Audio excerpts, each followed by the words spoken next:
नमस्कार मित्रांनो, आजच्या आपल्या स्टोरीचे नाव आहे पेरले तेच उगवले. कथा डॉक्टर निहारिका. तू जेव्हा किंचाळतेस ना त्यावेळी अगदी जंगली मांजरीसारखी दिसतेस. केस थोडे अजून पिंजारून घे. सौम्य दात खात ओरडला. अन तू थोबाड बघितलंस कधी आरशात? ओरडून ओरडून बोलतोस तेव्हा पिसाळलेल्या कुत्रासारखा दिसतोस. मी आणि सौम्य अगदी खालच्या पातळीवर येऊन भांडतो तेव्हा आपण सभ्य आहोत, चांगल्या वस्तीत राहतो वगैरे गोष्टींना अर्थ उरत नाही. फक्त आमचा मुलगा क्रिकेट खेळायला किंवा अभ्यासाला किंवा बाहेर पडतो याचीच आम्ही वाट बघत असतो. पूर्वी आमच्यापैकी कोणी एक रेडिओ किंवा TV किंवा रेकॉर्ड प्लेअर ऑन करत असे. हेतू हा की भांडणाचा आवाज आसपासच्या घरात ऐकू जाऊ नये. पण आता तर आम्ही त्या आवाजाच्या वरचढ आवाजात भांडतो. लोकांना पूर्वी आम्ही आदर्श नवरा बायको वाटत असू, पण आता मात्र त्यांच्या नजरेत उपहास दिसतो. आमचा प्रेम विवाह. मी 18 वर्षाची होते अन सौम्य 36चा. त्याची बायको एका अपघातात निर्वतली होती. त्याची 2 मुलं आजोळी होती अन सौम्य अगदी उमेदपणे मजेत आयुष्य जगत होता. त्यांच्यात काय नव्हतं? हसरा देखणा चेहरा, विनोदबुद्धी, हजरजबाबीपणा, शायरी, नाटक, कविता, सिनेमाची आवड, बेभानपणे मोटरसायकल चालवणं, माझं अल्लड वय, स्वप्नाळू वृत्ती आणि सिनेमाची आवड, सिनेमातलं जग खरं मानून चालण्याचा भाबडेपणा, या सगळ्या गोष्टी मला त्यांच्या प्रेमात पाडायला पुरेशा होत्या. मी पूर्णपणे सौम्यमय झाले होते. त्यांच्याशिवाय मला दुसरं काही सुचत नव्हतं. त्यांचं वागणं, बोलणं, नाटकी, बेगडी आहे हे मला कबूलच नव्हतं. त्यांच्यासारखा दुसरा कोणी असू शकत नाही आणि तो प्रेम करतोय माझ्यावर हा माझा फार मोठा सन्मान आहे हेच मला खरं वाटत होतं. आईबाबांना सौम्य अजिबात आवडत नव्हता. 36 वर्षाचं वय आहे. या वयाला चांगली नोकरी, जबाबदार वागणूक, समाजात आदर सन्मान मिळवतो माणूस. हा तर इतका थिल्लर वागतो, नातेवाईकही त्याच्याबद्दल चांगलं बोलत नाहीत. तो तुला काय सांभाळणार आहे? सगळं आयुष्य कसं काढशील त्याच्याबरोबर? आई वेगवेगळ्या पद्धतीने मला समजवत होती. मीच उलट म्हणायची, तो चांगला हसतो, हसवतो, यात वाईट काय आहे? उलट कौतुक केलं पाहिजे. किती बेदरकारपणे आयुष्य जगतोय तो. वडील फार अपसेट होते. दिवसदिवस वाचलेल्या पेपरमध्ये काय बघत बसायचे कोणास ठाऊक. मी, आई, दोघं धाकटे भाऊ गप्प होतो. बाबांना प्रचंड टेन्शन आलं होतं. शालिनी बाबांनी हाक मारली. नेहमीची शालू हाक नव्हती. याचा अर्थ त्यांना खूपच हाय टेन्शन आलेलं आहे. शालिनी इथे बैस. माझं बोलणं नीट ऐकून घे. मी काय म्हणतो ते समजून घे. मी चौकशी केली आहे. सौम्य चांगला मुलगा नाही आहे. त्याच्या पहिल्या बायकोने त्याच्या बेताल वागणुकीमुळे त्रस्त होऊन आत्महत्या केली होती. 2 मुलं आजोळी पोचून हा इथे उन्हाळतोय. त्याची काळजी घेत नाही, पैसे पाठवत नाही. गुंड मित्राकरवी सासूसासऱ्यांना धमकी दिली. तोंड उघडलं पोलिसात गेला तर घरात 4घांचे मुर्दे पडतील म्हणून घाबरून आपली नातवंड अन स्वतःच्या जीवाच्या भीतीने ते लोक गप्प बसलेत. असा निष्ठूर अन बेजबाबदार पुरुष तुला कसा अन काय सुख देणार?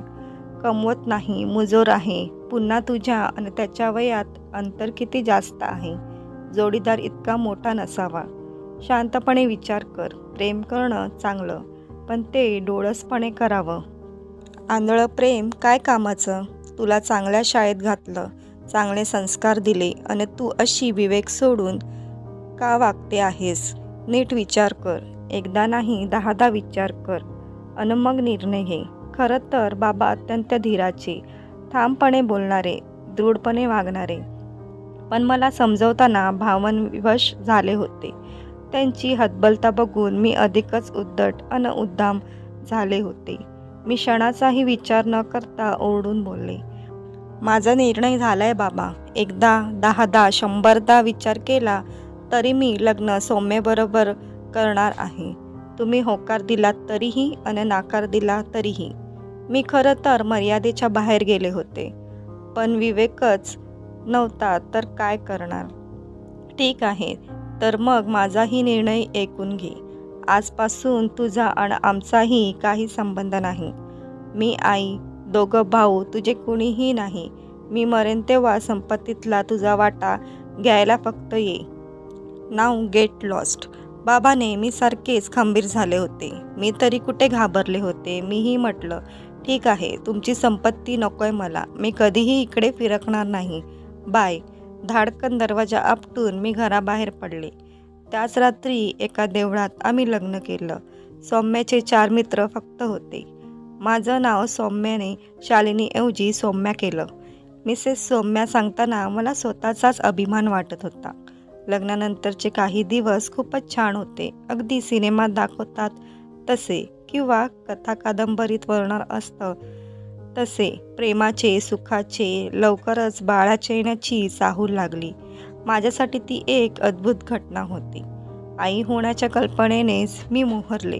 पण सौम्याला 2 मुलं आधीची होती. त्याला या प्रसंगाची अपूर्वाईच नव्हती.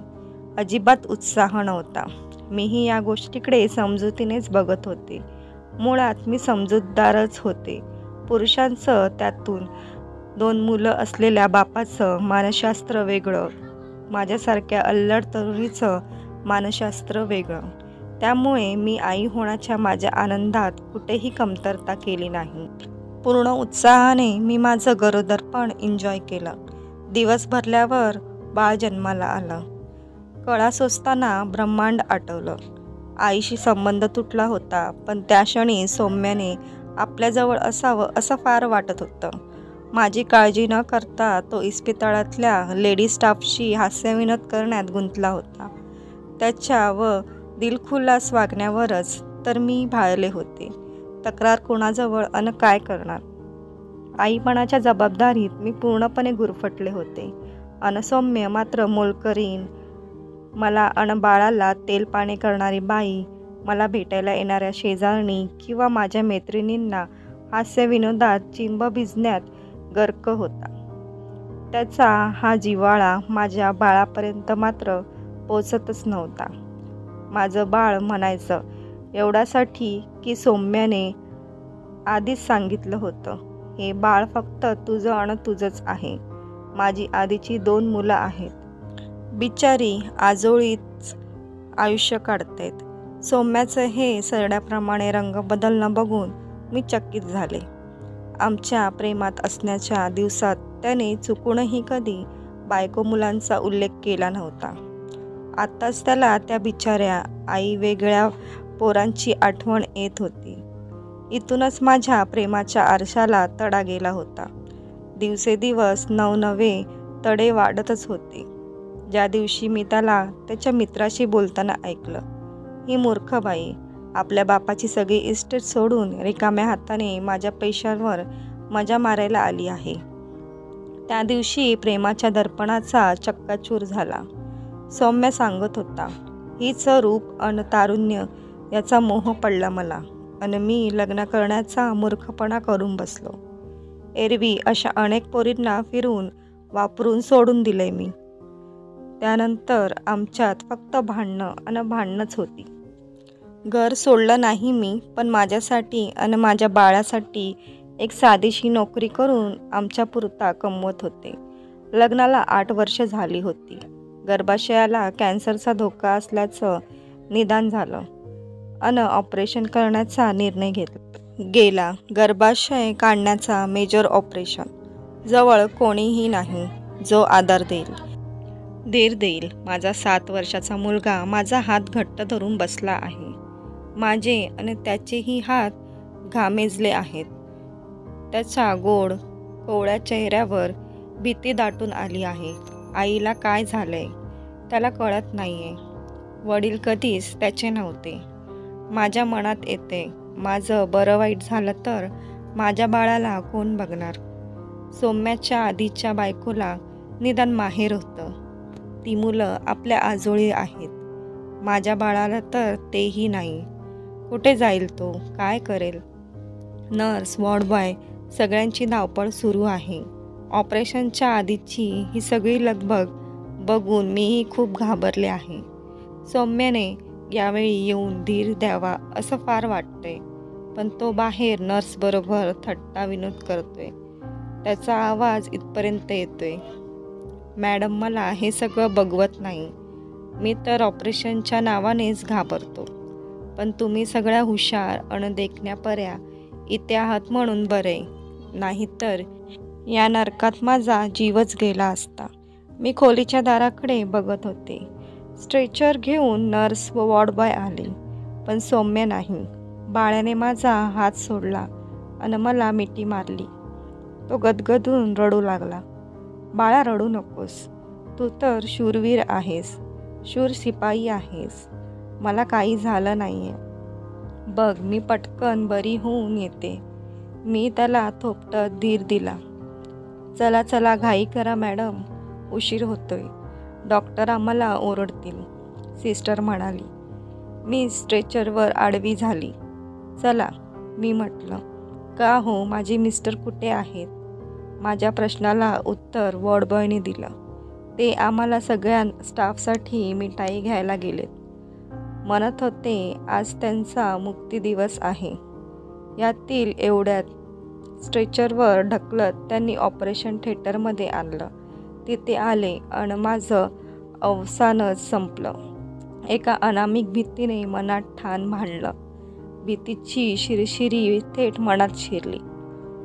पांढऱ्या टोप्या अन ॲप्रेन, हातात रबरी मोजे, चेहरे कोणाचेच दिसत नाहीयेत.